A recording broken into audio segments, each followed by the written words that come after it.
हेल' लोगोफोर, आइफोर, आफाफोर, बिब' बिनानावफोर, आं दिनै आंनि आलायखुंग्रि चेनेलाव फैफिनबाय।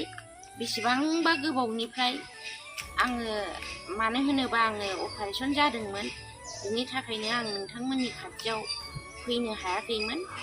आङो एखनबा खन्थाइ आवरायनाय, एखनबा बाथ्रा सावरायनाय आङो हरोमोन। दा आङोहाय दिनैहाय देहाखौ मोजां मोननायखाय आङो फैफिनबाय। नोंथांमोनहा अननानै नायलांदो।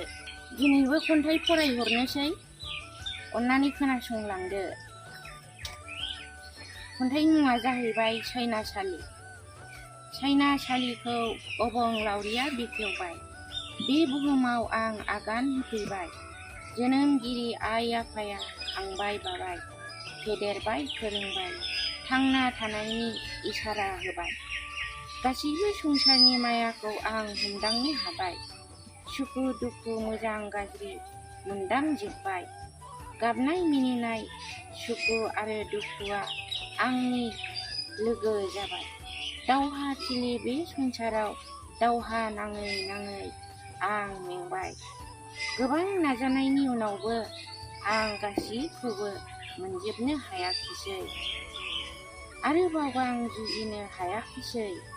आंनि गोसोआ लोरबां जाबाय। बैसोमुथियाव हान्थु खरायनानै आं रुखु रुखु मोदै हुगारबाय। जिउनि फारियाव जुजिनो आंहा सम गैला। थांनांसिगौ जाबाय बबेबा नुफेरै जायगायाव। जोब्बाय। खुलुमबाय।